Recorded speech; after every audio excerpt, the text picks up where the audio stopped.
site. What she might have to do is leave LinkedIn and come back in again, just straight through Google. That's what I had to do. Okay, let me give her that. So leave LinkedIn and go via Google. Okay, so we're live. Hello, good Woo! evening, good afternoon, good morning. Hi, everybody. Happy Friday. Thank you so much for being here with us on this beautiful Friday evening or morning or afternoon. Definitely night.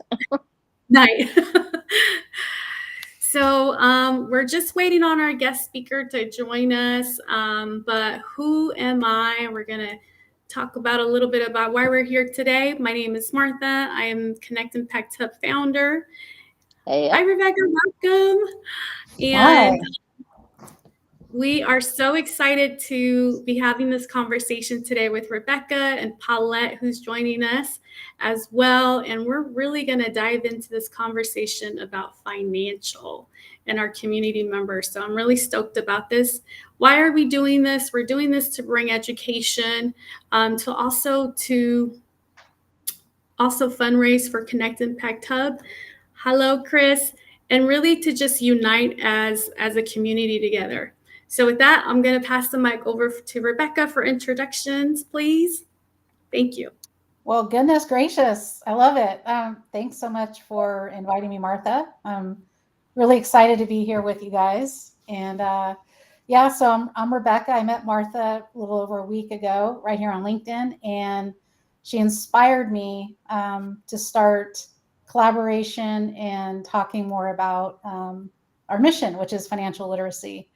So I appreciate the invite. I mean, we connected right away, and I'm just excited to be here.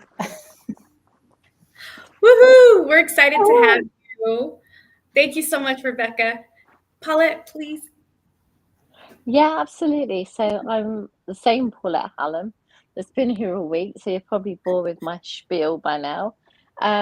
But Paulette Hallam, ex corporate girly, then went into counselling because my son was autistic and I had a lot to learn. And then became a full-time therapist and then started writing books because I realized I couldn't reach every child myself individually, so the books can. So we've written self-help books for children, and the second one was published last Friday and is a bestseller in the USA, in Australia, and 9 times in the UK. So very successful, thankfully, and hopefully we'll make lots of money.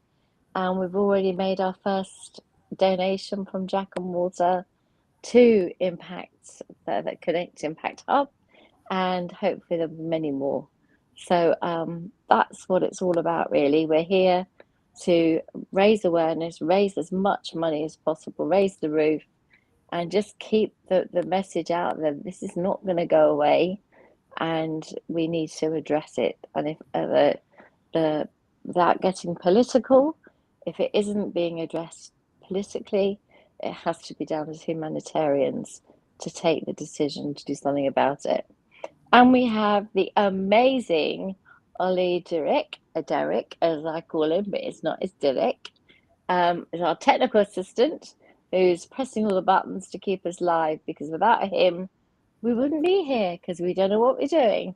So there you go, there's honesty for you. So let's get this party started. Off you go, Martha. Thank you so much. So let's go ahead and start, Miss Rebekka. Give us a little bit of background for some of us that may not know a little bit about you and how you ended up on this career path that you're currently on. Oh boy. Okay. So the story. So like Paulette, I was also a corporate girly, working, in the automotive industry. I'm out here in California, and a couple things happened in my life that really changed the trajectory of my life and the way I think about money and financial literacy. So in 2008, I don't know how many people can remember 2008. Some virtual hands could go up, but that was a rough year for a lot of people, millions of people, and my parents were some of those people. So, my parents were middle class, just hardworking people, just trying to raise 3 kids in the 80s and 90s. And 2008 came along. My dad was 2 years away from retiring. He was actually planning on retiring in 2010. And they had a financial advisor, by the way, with a good firm. But my dad, he actually asked the advisor, what should I be doing with this, possible impending recession everyone's been talking about? So he was concerned about it. But the advisor told him, hey, write it out, see what happens. And unfortunately, they did that, and they lost like millions of people, nearly half actually of what they were saving for over the last couple decades. So for me personally, I was not living in California at the time. I was in Florida in the golf industry, but I knew it was going on because my parents didn't openly talk about money, but there was obviously some kind of stress going on, and I kind of figured it out after conversations with my mom. So what ended up happening was he couldn't retire. He had to work another almost 14 years to retire. And then they had to sell their home in the Bay Area and move, further inland. And it was crazy. It was to me, it didn't make sense at all whatsoever how that could possibly happen to a family that was just trying to do the right thing, So that was number one. The second thing that happened was in 2015, 7 years later, my spouse actually passed away at a pretty young age. She was healthy and everything was fine. And all of a sudden the rug was pulled out from underneath her and us, and she was diagnosed with a very rare and aggressive cancer that she fought for 17 months. But, like a lot of people, we weren't prepared. And that brought a lot of stress. I mean, even while she was going through treatments and fighting for her life, she was worried about money and bills and what if something happened to her, what was going to happen to me, because we were a 2-income household. So anyway, long story short, it was another wake-up call. I can't even imagine, we didn't have kids, but I can't even imagine if we did what that would have been like. I did have to eventually leave my home because we was a home that it required 2 incomes to pay for it, and went on with my life. So in 2018, a few years later, I found myself very distressed and kind of feeling hopeless about my future because I was kind of stuck. I didn't really have a plan for financial independence or retirement, and I didn't know anything. And then a friend of mine actually reached out to me and said, hey, there's somebody I want you to meet. If you just want to sit with her for an hour. I'm like, sure, I'll do that. And I did. And I swear in 15 minutes, my entire life changed when she gave me financial education.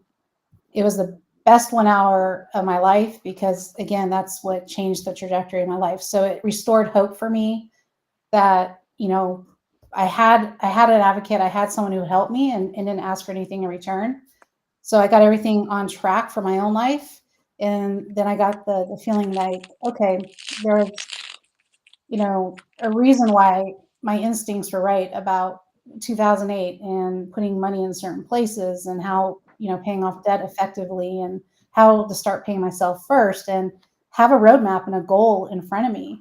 Like, it made all the difference in the world. So I know it's kind of a long drawn out story, but the short after that, after 3 years of being a client, I decided that I wanted to leave the corporate world and start doing this as a professional and coach and advocate because it changed my life. And that's how I ended up here. It's my passion. I had no idea I would ever end up here, but here I am, and I'm grateful for it. And it's been quite a journey, but it's exciting.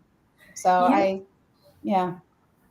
And when we had the conversation when we first connected, it was about because I had put the volunteer notice up, and Rebekka immediately sent me a message. How can I help?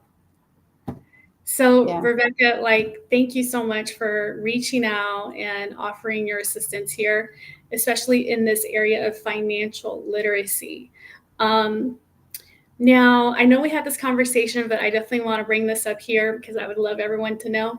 Tell us, like, how do you work with our community members who are going through difficulties and thinking even of managing financial literacy, right? Like just the words, financial literacy, financial education can be overwhelming for someone. So before we jump into that, I want to see if Paulette wants to share anything. I think that whenever you're empowered, it's almost like it comes from a different place, a different world. You can't understand it. When Ben was diagnosed with autism, it was like, I've only got one child and he's broken. And people say, don't say he's broken. So, well, he is. And they're like, no, he's not broken. And I'm like, he's never going to be able to walk, never going to talk. What am I going to do? And then gradually after time, we proved so many of these people wrong, time after time. And that was when like you say, the aha moment comes when you say, I can help so many people who get told these things, and you go away thinking that the world has come to an end and you don't know what you're going to do and how you're going to cope and how you're going to live with this, illness. And then all of a sudden, this neurodivergence that was supposed to be the worst thing in the world becomes something that he can live and work with. And it changed the way I saw everything. And, having been nothing but corporate, nothing, I didn't know anything but corporate. And then suddenly here I am, I've got a child who is being bullied, whose life's on the line, and it's horrendous. And you just think, I can't sit back anymore. I've got to be his advocate. I've got to be there fighting for him. And like you said, you just suddenly have this aha moment that says, no more. We've got to stand up and fight for what's right. And I think with me and with you, I'm sure, Martha, you've had so many aha moments. You can't even give us one. But I bet there will be a specific moment when you said, right, that's it. I'm going to set Connect Impact Hub up. It's going to happen and I'm going to make it happen. Because you just suddenly know that if you don't, that need isn't going to be met, right? Right. And I think that's the part when you get that passion, like Rebekka just said, it's, you can help the community members because you can say, I was there. I've been there. I've been that person. I've been you, and that's what I found with me with counselling and therapy. I said to parents in quite openly, I have felt the way you do, I think it's so, so important. And we acknowledge all the pain that you've had, and that pain, oh, someone else is saying the same, all that pain goes to purpose. And that is something that I think we don't talk about enough, because it does. It does. And when that pain comes to purpose, you can really use it as like a fighting mechanism to empower you. And that's what empowers me. So what empowers you, Martha? Wow, what a great question. I was thinking as you were speaking, Paulette, I was thinking about when I was a kid and how there was many situations where my mom felt like she was useless. And that hurt. Watching people treat your mom, I'm sorry, I don't mean to get emotional, but watching people treat your mom like she's nobody, that she's your world. I do not mean to get emotional, but it's true. And so when I see our community members, I think of the times when my mom was ignored, because she's been ignored. And then I also think about the nice people that extended their hand out to help my mom with 4 kids. I remember when we were growing up in LA, we were in the bus. My mom said people would always try to help her with the 3 kids. I was the oldest, so I was always pulling her skirts because she would wear long skirts. And I remember being on the bus and people wanting to hold my hand, and I'm like, no, don't touch me. And but I just remember her keeping it together. Even if she was ignored, she just kept it together because she had 3 little mouths that were looking at her to just, to keep pushing forward. So totally. So I can definitely, when I see our community members, I just think about what it felt like for my mom, like to ask for help or just be ignored so many times because they couldn't understand her when she was trying to speak in Spanglish, English, trying to get her words out. And then you as a kid, you're like, okay, I have to speak, because if I don't speak, my mom's they're gonna keep ignoring her. And so I started speaking. Wow, that's powerful. And it's okay to get emotional. You're supposed to. That's a safe space to do that, Yeah. So it's just it's like you have to really, like, we're here together having this conversation. And these are the conversations that we really desperately need in our communities. Agreed. For sure. We Absolutely, for sure. We can all relate in some kind of way. 100%. And we can also relate in that nobody deserves. This is what I said yesterday, and I've said it probably every day. I'll be like on repeat. But no one has chosen to be homeless. No one says, do you know what? I really fancy homelessness. Oh, and let's be hungry, and let's have no money to get the car fixed and live in the back of the car. These aren't choices that anybody makes that's got, any option. These are last chance saloon options, and this is the part that really breaks me, is people who have this ability to see what we all see and go, I'll look the other way because I don't like looking at that, so I'll look this way. And yeah, I'll vote to get rid of the tents, and I'll vote to get rid of all this homelessness. And I'd vote to get rid of all the homelessness if there was blocks of flats being put up left, right, and centre to give everybody a home, and at affordable prices, and with support financially until they get on their feet and can find a job. But that isn't an option. So in the meantime, they are sleeping in their cars, and they are sleeping in tents, and they do need our help, and we can't look away. And Connect Impact Hub is all about, for me anyway, it feels like we're saying, we're not looking away, we're not ignoring you, we see you, we hear you, and we'll help. And to me, that is the part that's really kind of got the fire in my belly. And I'm sure you'll feel the same, Rebekka. You just can't. Oh yeah. You can't look away, can you? You just can't. No. I don't know how to explain it, Paulette, but I relate to what you're feeling, what you're conveying on the inside. Like, enough is enough, right? It's time that we come together. And the whole when I was talking to Martha, this concept about paying it forward, it means so many things. Like, to me, it means stewardship. It just means loving one another. And now I'm going to get emotional because you guys are making me emotional. But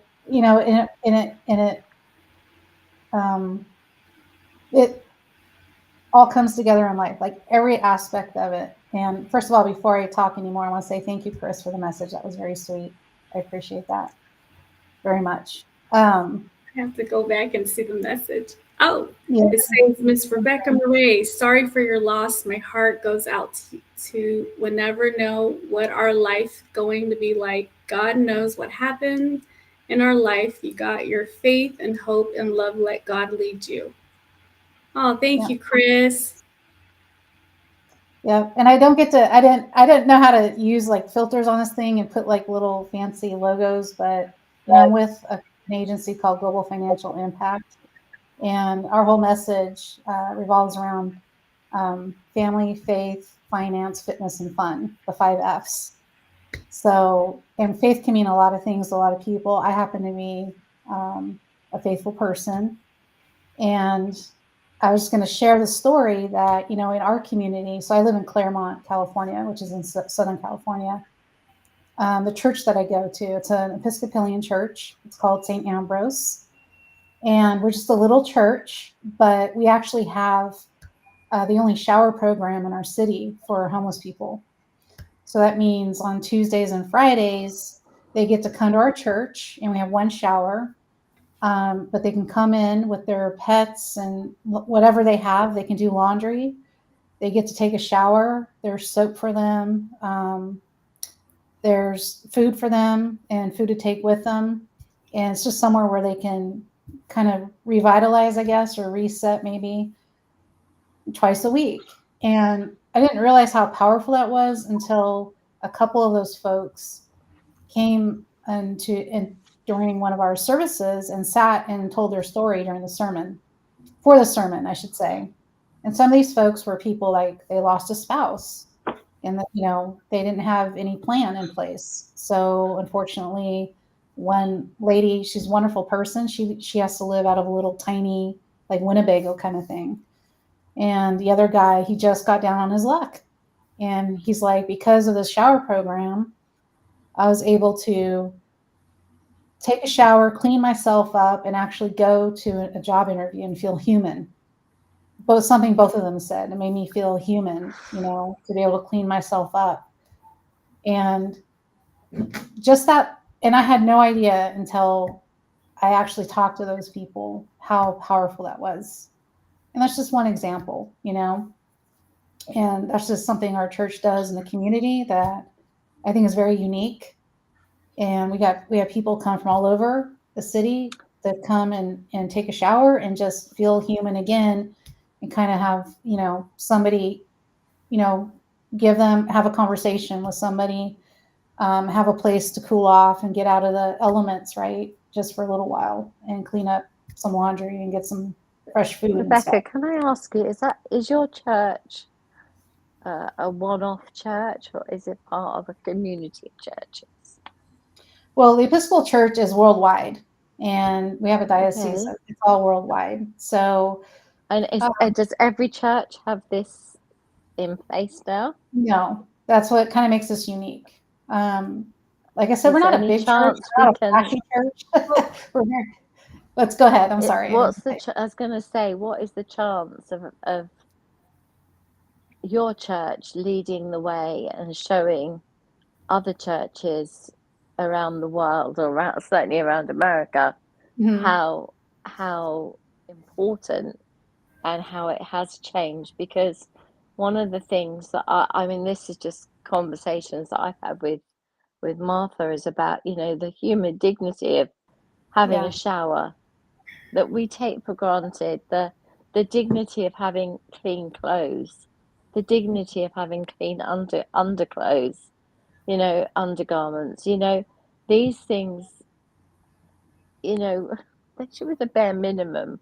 But also, if we can't get hotels, I know that we've spoken to hotels and they're not interested because they don't want people coming in off the streets in their nice posh hotels. If they had a shower on the back, perhaps they might allow it, but they're not going to let you come in the front door.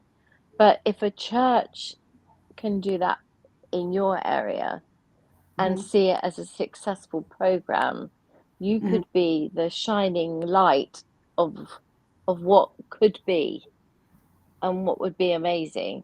And if there's any chance we can help you and assist you in any way, Martha, you agree?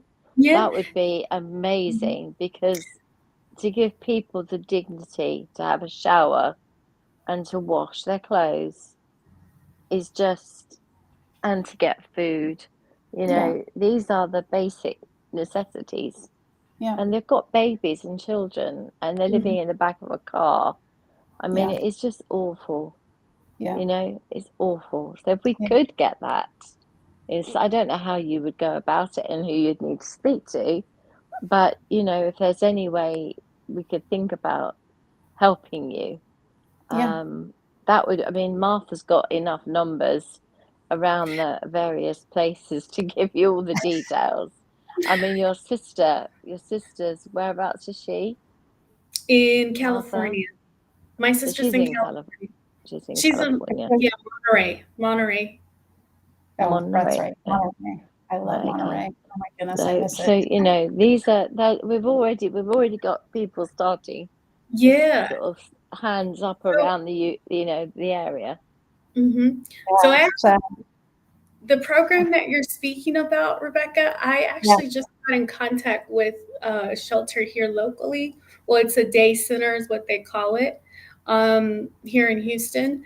And basically what they do is they assist like the what you just mentioned, but also with a mailing address and an ID. Now I referred my client over there, and when they arrived, they said that they didn't feel safe. They didn't feel safe leaving their car because the surrounding areas was just it didn't feel safe to them. So they left. They didn't stay. And so so what are your thoughts, like, because you're working in that area, like, so like what are your thoughts for a community member that says, oh, I don't feel safe going there, like, if for the people that answer the phone, because when I spoke to them, completely professional, and I thanked them for their job, and because it's amazing what they're doing, but when we're referring people there, they're telling me they don't feel safe. So like, what would you recommend for a scenario like that? That's a really good question. And it's funny because it's not funny, but it's it's a story. Like, so we moved from Fremont about a year and a half ago from Southern California, and they were just getting ready to open and I forget what it's called, so forgive me, but my wife actually knows. But there was a lot of pushback from people in the city allowing this kind of community center to open up, and it was meant to help those that were in need of help getting back on their feet, just like you said, were homeless. Maybe they had a job interview coming up, or maybe they needed help looking for a job, and it was a place where they had a mailing address and things like this. And there was, and I'll be honest, I don't even know if the center if it's still a go or not, but there's a lot of back and forth with the city. So, to me, that all comes down to education, honestly. It does depend, I guess, on where these places are located. Like our church, we're a very quiet community of like 36,000 people. Typically our churches are, in regular suburban type areas, or they are also in city areas and urban areas too. But I don't really know how to address that other than, uh, just education, I guess. I don't know what they could put in place to help the community members feel safer. Yeah. It might be Martha, did you think about asking them what it was that would make him feel? Oh, because everything they have of value is in their car. Yeah. So who's outside then? Who don't they trust? So the people inside or the people outside? He was worried about the people that were outside because it's a day center, and so what happens is they all just hang out in that area for safety reasons. There's cameras there, and they need somewhere safe to hang out. So there's the day center. They have food. They have a bathroom there. Have everything they need. And then, but at nighttime, that's where they sleep, and they typically stay there throughout the day. So when he arrived, he said he didn't feel safe. He was in the center for 15 minutes and then just felt uncomfortable because he had his little dog in the car. And he was like, I just felt like he didn't feel comfortable. So he left. Like he stayed there for 15 minutes and then he's like, oh, I gotta go. I couldn't finish everything because I was so stressed out thinking about my dog in the car and everything that I had in the car. It was just his whole life. That's tough. Yeah, that's other than having someone like Paulette was mentioning that he might trust to say, hey, can you hang out and watch my car for I mean, an hour, I know that seems probably like a lot to ask, or if they had some kind of security or something on site other than cameras. I don't know. Yeah, no, I don't know. Yeah, so I'm going to be meeting him. We're going to meet each other there. Um, I know where the place is located, so we'll just meet there, and I'll walk with him. And if I have to observe his car while he's in there, I'll observe his car while he's in there. So he feels safe, because I know that feeling, like just when I leave Teddy in the car, I'm like, okay, I have to hurry up and go to the car. That feeling like, so I get it. Yeah. And then that's where I talked about too, like there's not a lot of places that let our community members walk in with their fur babies. So that's another issue that we're facing, because they have to be left outside and safe. They don't even have a car. He's lucky he has a car. He's able to leave his fur baby in the car. But we should be able to open that a little bit more, because it's just everything is so tight. And it's like, you can't do this, you can't do that. And it's like, well, what can I do? The restrictions are so ridiculous, aren't they, really? Because if he could have taken the dog in with him, then at least, I know everything else is in the car, but his dog was safe. His world is his animal, is his fur baby. Right. So, that would have been just sufficient. So it just seems a little bit harsh from the perspective of anybody in the community that has an animal. Yes. And let's be honest, one of the reasons they have these animals is it gives them a sense of love, of belonging, of having something that they give to and receive back. I mean, I've read stories where people have gone days without eating, but their pets have eaten. And it breaks your heart to think that is a reality. But I understand it, because I think, anyone would do the same. I think that's something we need to address, and I think we probably need to explain that many of the community members have pets. Yes. And that and especially driving to a strange place you don't know, and you're going to feel very vulnerable. I can understand that totally. And I mean, from Rebekka, from your point of view, can you assist people, like, so they come in the church, and then are you just happening to be there, and you're there to able, if somebody wants to talk about something, or how do you approach the subject of finances with people?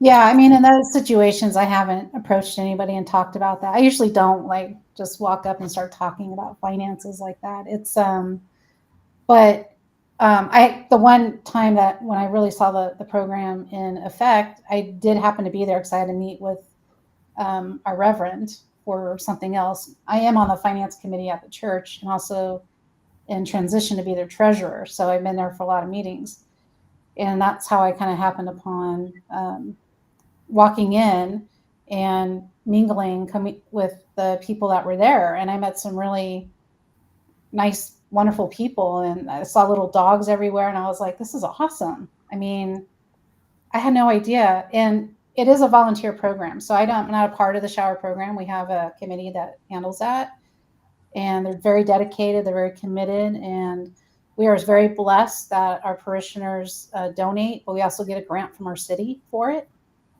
I think it's either quarterly or semi-annually we get a grant to help pay for the food and electricity and whatever supplies we might need.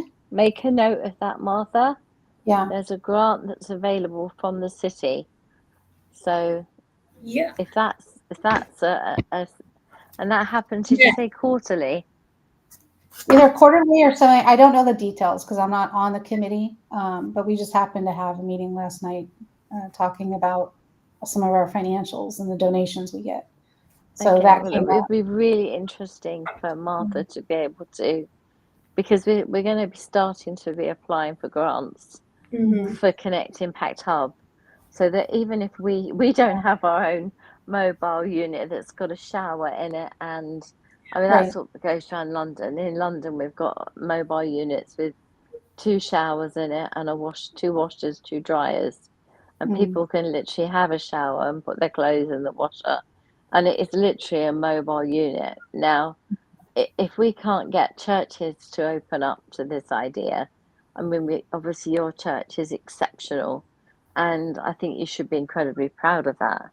I I think it's mean, everybody should be so proud of it. But if we can't get other churches to do it, then we're going to need to get the centres to do it, or we're going to need to get someone to do it.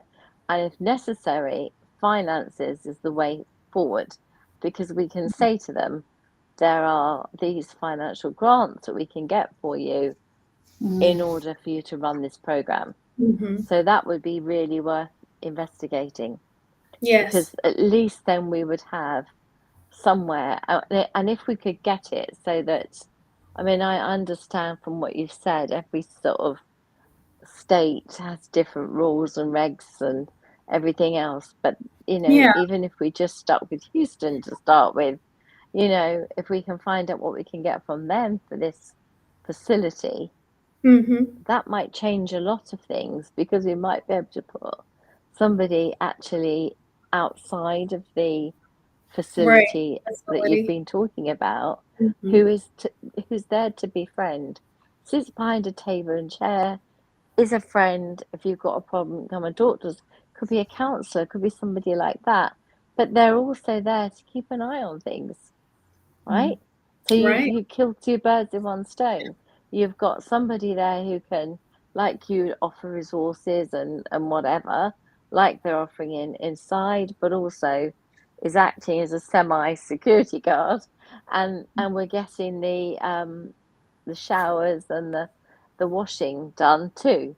I mean, that would be just perfect.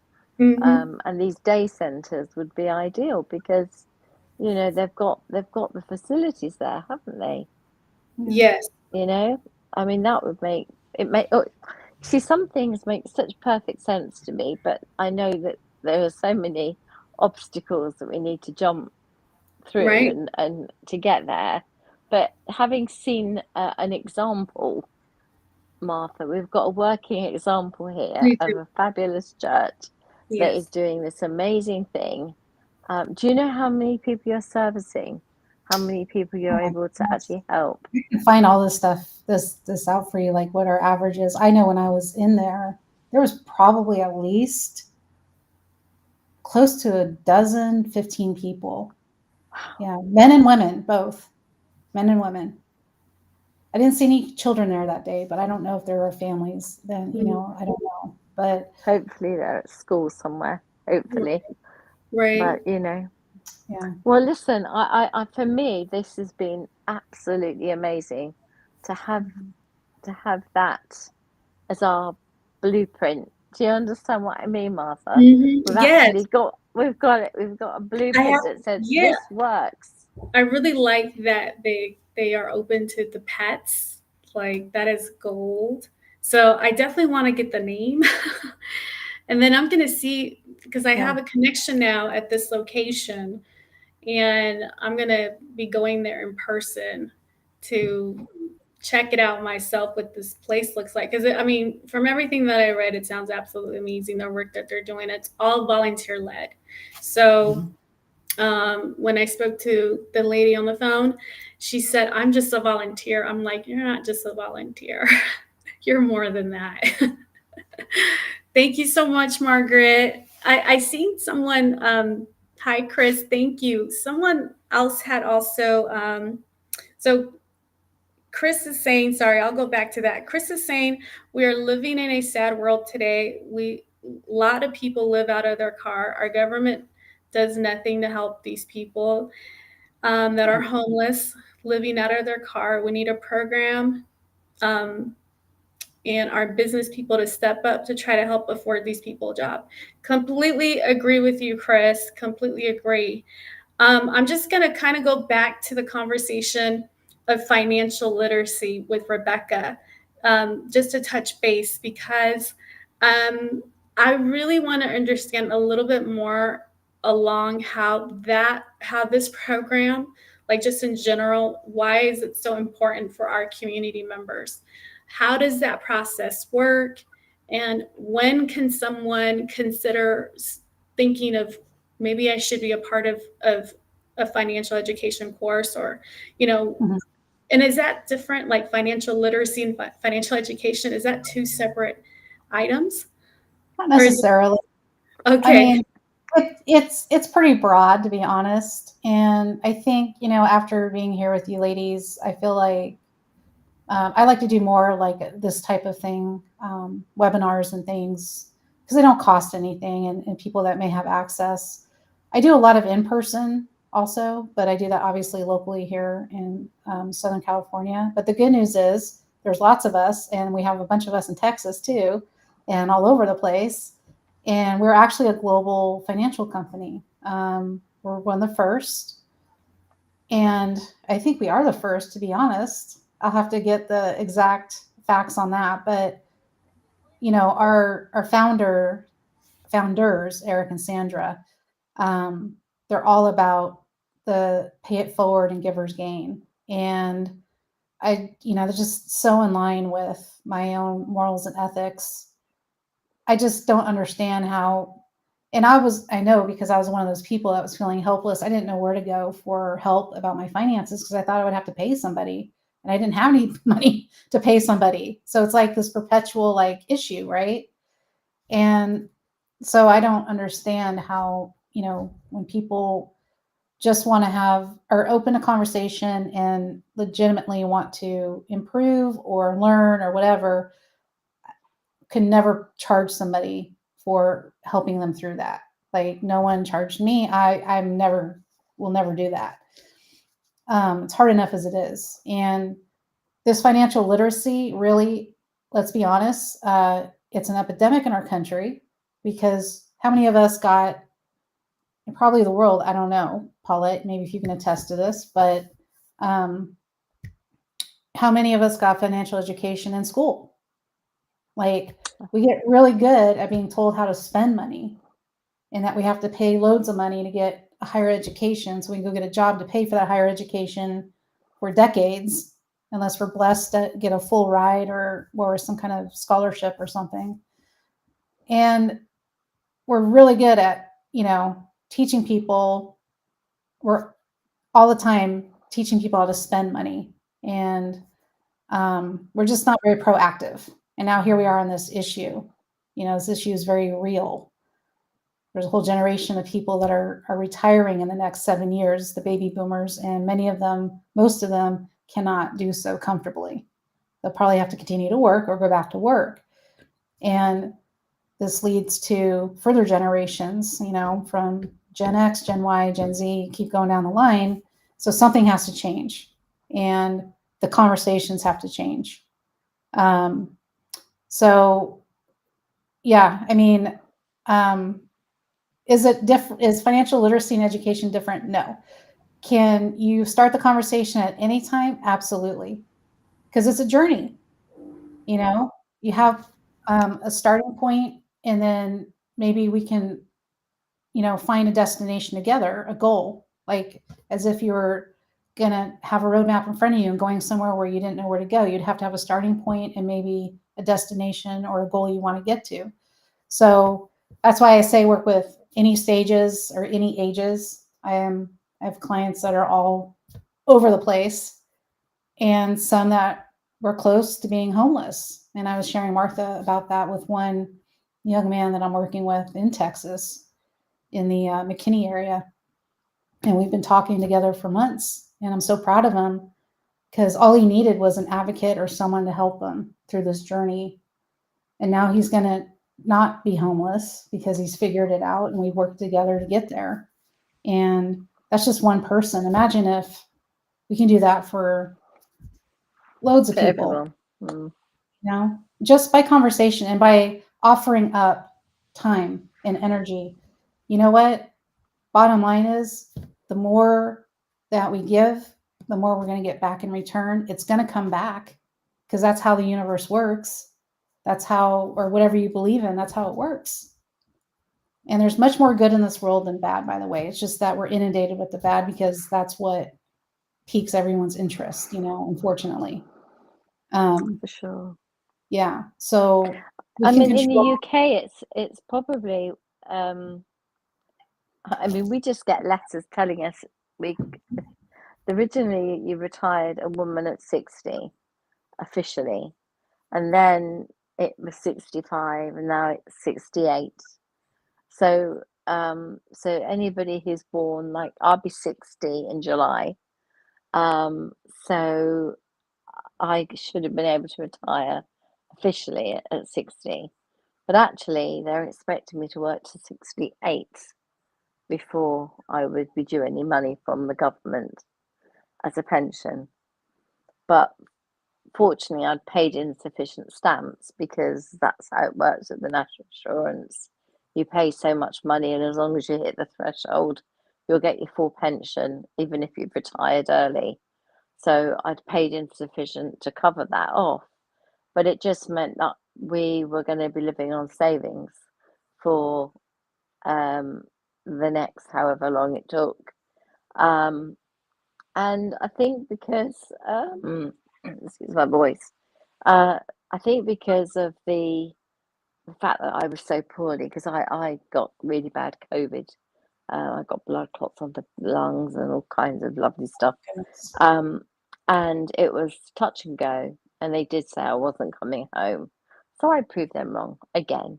But the point of the story really was that nobody ever says to anybody, well, you need to start saving. But when I just before I retired, about a year before, so that would be about 10 years ago now, 10 or 11 years ago, the government said every single company had to have a pension pot, so that everybody had to put a percentage of their wages into a pension. So our country, every single person who's working has to put money into a private pension. Now, there's a reason for that. That's because, let's be honest, by the time they come to retire, it's quite possible there won't even be government pensions, So Yeah. that's what we've had to do in this country. So everybody, it's compulsory to have a pension.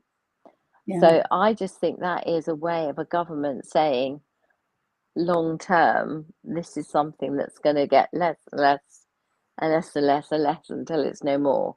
So by the time my son comes to retire, there will be no pensions. That will be a thing of the past. And I think people are going to have to become, those that are working are going to have to become wiser. And the problem is, you can't be wise if you're not getting paid a decent wage for a decent day's work. And that comes back to so many people we spoke to over the last few days, Martha, have all said, a guy yesterday said, Channy said, if people paid a fair price for a fair day's work, we wouldn't have half the problems we have. We wouldn't have the homelessness we have. But it's paying below minimum wage that gets people in this mess, because there's no wiggle room.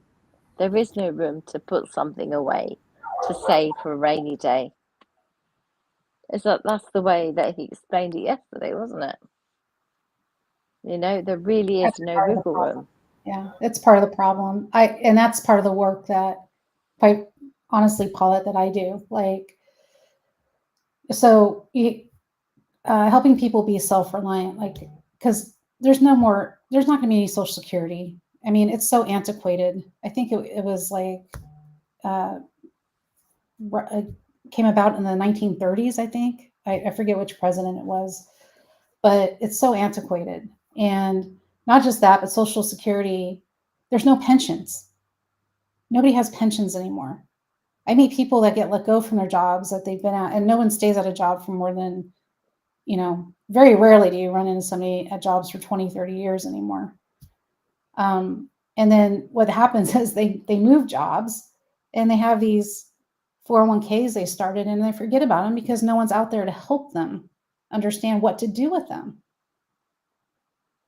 and it is, yes, there is definitely a wage problem. I agree 100%, but there is also a problem with understanding, empowering The people, pots giving of people money the that's tools. all over the place. Yeah, because I will be honest, I find people money all the time by doing complete financial reviews with them, and they go, "Oh, you know what? I don't." It's very interesting because I used to be that person. They used to think I didn't have any money, right? But then I realized I had to change my mindset because I was coached to change in a different way. And like the young man I'm working with in Texas, that's his story. Like he's all of a sudden he's saving for an emergency fund and he's paying off his debt. And this kid was close to being homeless. Like he was this close. And so it's a combination of things. It really is. They work very centrically and holistically together. And the three things that people really are concerned with the most, it seems, and I've done some reading on this, is really, if you think about it, it's their health, it's their relationships, and it's their money. The three things that kind of like we're all focused on. This is what our lives are kind of focused around, but yet we don't pay attention to all of three of them at the same time, or it's very difficult to, or we feel overwhelmed, or we're not empowered, or not. It's not. No one's being proactive in helping us. Definitely, our government is definitely not proactive. I will say that 100%. I think knowing that you can find these little pots of money that they've paid into and have completely forgotten is absolutely amazing, isn't it? Because that could just get them out of trouble. Trillions and trillions and trillions of dollars are forgotten about because when they are handed an employer-sponsored plan, they don't have a point person. They have an 800 number. They call 800 number. Then they're on hold, and then they get frustrated, so they hang up. And then they get a new job. And then 2 years later, like, I'll get to it. And they never do. Mm-hmm.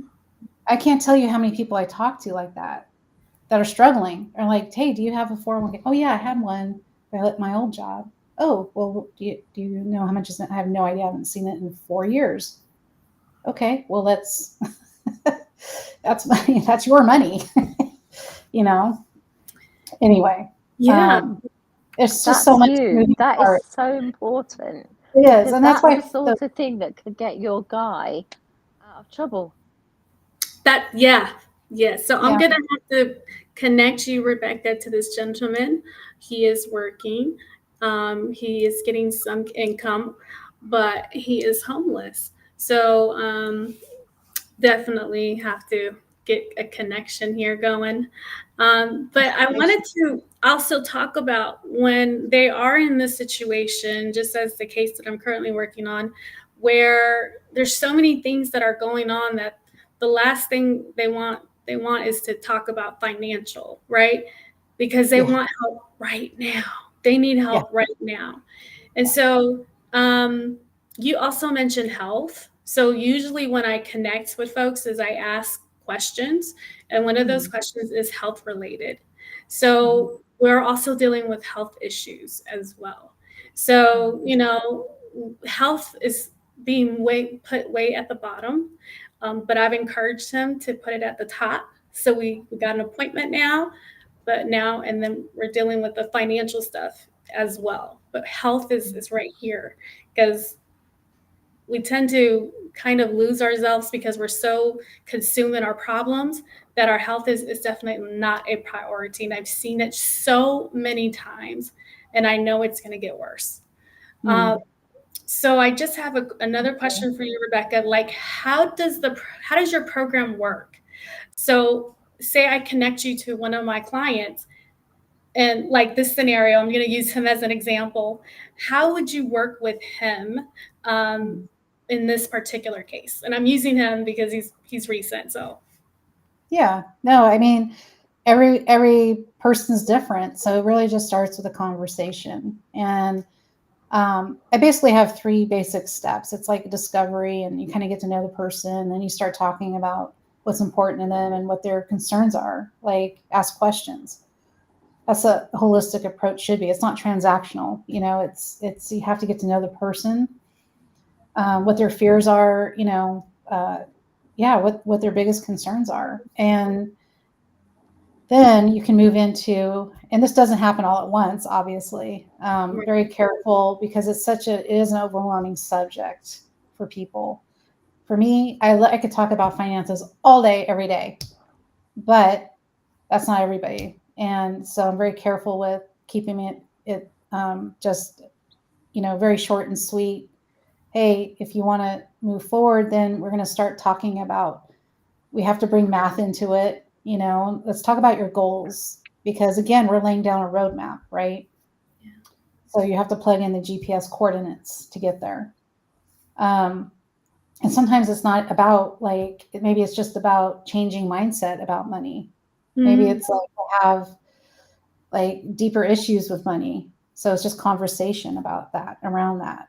And, you know, I have a lot of resources for, you know, reading material or videos or things, and just kind of work through whatever it is. And then, like I said, some people are just, they're starting at the very, very beginning. Like your gentleman that you're working with, it probably would just be a discovery call and just a conversation.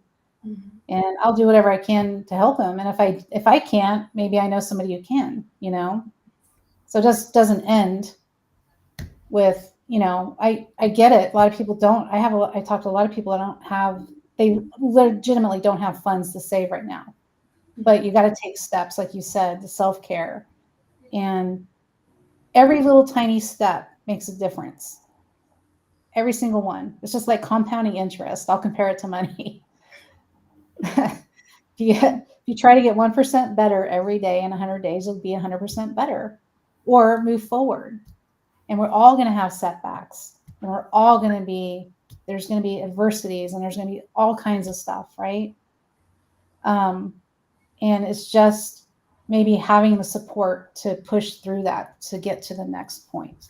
But yeah, it starts with conversation, then some like actual, you know, discovery as far as numbers and laying out a plan, and then putting it into action. So as long as that person is willing to put it into action, because I can't do it for them, then, you know, we're on our way. So I like that. Yeah. It's steps. It is. It really is steps. You're holding their hand, you're walking them through the steps, and that's what they need. Not to just go and figure it out, because it's not working. What we're doing is not working. Absolutely. So let's figure it but out. Also, Martha, to find out whether they've got any money in these pension pots. If there are pension pots that they've forgotten about, that they've got access to, that will get them out of trouble today, so they can then get themselves in a home and then start taking these steps for the future. You know, that's what it's about, isn't it? You've got the immediate problem, solve the immediate problem, hopefully with a pot they've forgotten about. And I mean, let's say this guy sounds like he's been working before he came to America. He was working, so maybe there is a pot somewhere, you know, but who knows until you talk to him. And he probably hasn't even thought about it. No. And you know, that's where the advocacy comes in. So I can't tell you how many calls I make with people or for people on their behalf. So because it's stressful to call those 800 numbers and to be left on hold. And I hate to say it, but you know, I think sometimes they do it on purpose. They leave people on hold and bounce them around, so they just hang up. So I get to because I get to call. I know a lot of the companies. I know how they work. And what I'll do is I'll get on the call for them, call the company, say, my name's Rebekka. I'm a financial professional. I'm calling on behalf of this client. I'm going to dial them in now so that they can verify all their account information, and we have some questions. And that way that person doesn't have to be on hold for a half hour, whatever it is. I get to do that. And then they have an advocate with them to ask the questions. And I coach them on how that call goes, because I know the questions to ask. And then we go from there. And then usually the process is very easy. If they decide they want to access that money or move it, it's really not that hard. But the hard part is actually making that connection is what stresses most people out. Yeah. And people are so defensive at the moment because, and quite rightly so, because they are at rock bottom. Mm-hmm. And when you're at rock bottom, you feel like the world's against you, don't you? Yeah. You know? So I'm just going to read a couple comments because I know we're already at the time. So I'm just going to acknowledge a couple of our comments here. Chris, thank you so much for being here. I see Kenny came. Thank you, Kenny. Kenny said, savor the flavor of the awesomeness and peeps for sharing. Thank you. We have Sandra. It is mandatory that we move past talking and start doing. Martha, you got this. Thank you, Sandra. And we got Margaret. You are blessed to be a blessing, Martha, and all of us here. My prayers of protection. Thank you so much, Miss Margaret. And I see Jane is in the house. Welcome, Jane. Our salaries and cost of living doesn't add up. Correct. 100%. Financial literacy is so crucial to surviving. And thank you so much for everyone that's been here with us, listening and putting in comments. We appreciate you. And also our replay guests that will be joining us later. Please leave comments and please connect with Rebekka. We're at the time. So any last comments, Rebekka and Paulette, please.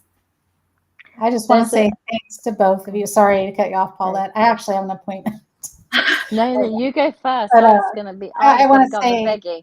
I was going begging, so you carry on. Oh my goodness! it went by really fast. It's crazy, but such good, important conversations we had today, and I'd like to keep the conversation going with both of you, and be in touch and talk more about the shower program and what we can do to expand that program. But I just want to say thank you so much for allowing me to be here in your space and to talk and have a good open conversation. I think it's just another step in making things better overall. And what you both do, Martha, you're a light that shines very bright. I feel like I've known you forever. And Paulette, it was really nice meeting you. I hope that we definitely have more conversation. Well, we will, for sure, definitely. And here comes the begging bit. So guys, listen up. We need volunteers, we need money, and we need help. So there is a barcode on the screen that you can actually dial straight into the website and you can donate. Even if you can't donate, you may well know your company has a program that offers money for supporting people like the people we're trying to assist. Apparently, we've found out that some companies have these specific amounts of money that they allow. Jane was talking about that the other day. We would definitely like anybody who works for a large organization to ask the question, because it is too easy just to say, oh, we give it to UNICEF or the Red Cross or whatever. But what we're asking is we need it now, and we need it in your home area. We need it in Houston. So please, if you get the chance, even on the replay, to listen up, go talk to people in your company, find out if there is a resource, because if there is, Martha needs it. Thank you. Paulette, and we're also looking for food. So I am going to be reaching out to different restaurants as well locally to get donations, and we'll be targeting the Westheimer Street. If everyone's familiar, it's a big street here in Houston. There's a lot of community members that are in that area, a lot of our elders as well. So I will be posting in the next couple of weeks locations for drop-offs, either food, clothes. Any donations are welcome because we'll be passing those out as well as resources on foot. So I'm really excited about this, and I'm going to be taking you all along with me as well. So with that, I want to thank you all so much for being here. Grace, welcome. Thank you for joining us. And again, we will see you all tomorrow.